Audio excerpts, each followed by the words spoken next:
we've had the age of computing for 50 years, or more than 50 years. We had an internet for more than 20 years. So that's all dealt with information, with data and so on. But that was just data information that can be replicated and copied. But for the first time, we now have true information in the form of private keys that could be not just a few $100s, a few thousand. It could be millions and even crypto billionaires out there. So think about that. That's huge. So I think there's a financial war going on, and people are not seeing it. Bitcoin has gone up over 1 million times. Famously, someone purchased 2 pizzas for 10,000 Bitcoins. So in that sense, fiat has really gone by the wayside, right?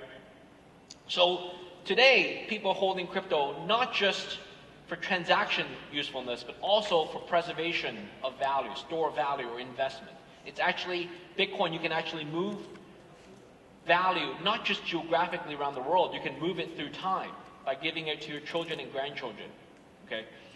At the same time, what we're seeing is that everyone else is attacking Bitcoin. The whole financial industry is attacking Bitcoin. I'll tell you a personal story. I'll give you share some insights.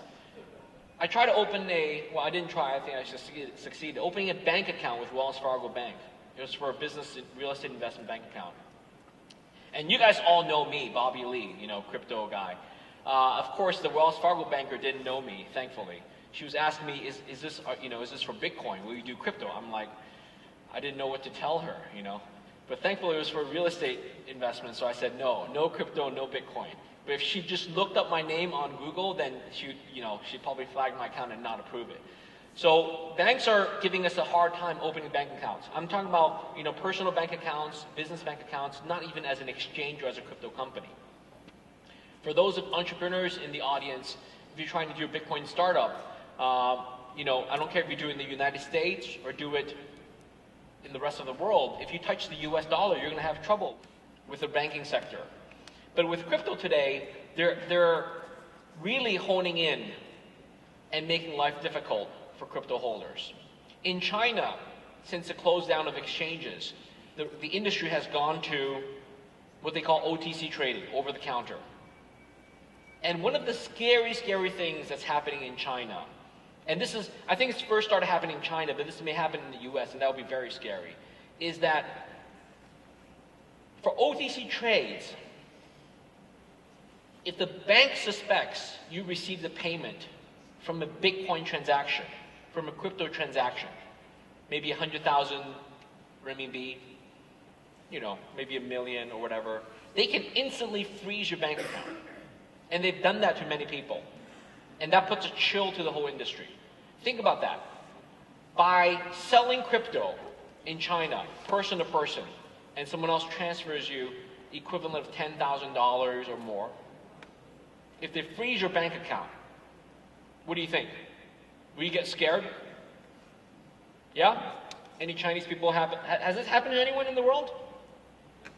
Have you heard the story before? And has it happened to your friends?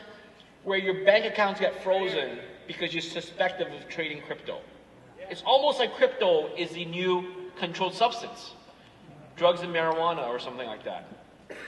And it's quite scary. So now it's like, oh, I live in China. Should I bother trading crypto? I ask, if I'm gonna sell you some crypto, where does your money come from? Did you, is it laundered or stuff like that? How much can I sell? And it's really scary. But what they don't know, or what they don't think far enough ahead, is that it's actually doing them a disservice. The more they do this, whether it's in China or in South American countries, or even in the United States, I hope it doesn't happen in the US, but the more they do this, where they freeze your bank account because of suspicious crypto trading, the more and the faster the world will shift away from the banking sector into crypto. Here's a recommendation I would have. I would say don't criminalize money transactions. Criminals, when they violate the law, when they break the law, when they do criminal activities, whether it's murder, theft, or whatever activities like terrorism, harming people, we should prosecute for the criminal activity. If they're selling drugs, dealing drugs, that should be prosecuted. But what they do with the money afterwards, it is my opinion today that that should not be prosecuted. Because it's very vague. Someone just asked me, I met with a reporter yesterday in San Francisco. Someone asked me, oh, you know, if you send money to Russia, or if Russia sends me money, or Ukraine, you know, or if you give money to ISIS, you know, well, that's money laundering. That's what they call terrorism financing. You know, I could go to jail for that, for giving money to ISIS. But I argue differently. I argue that if ISIS is selling me a banana, and I pay for the banana in crypto, I should not be prosecuted because I'm buying a banana. Right? So maybe my views are controversial, but my point is that in this future world of crypto, I argue that we should no longer prosecute and criminalize money activities, money transactions. Because the technologies have changed, the world has changed.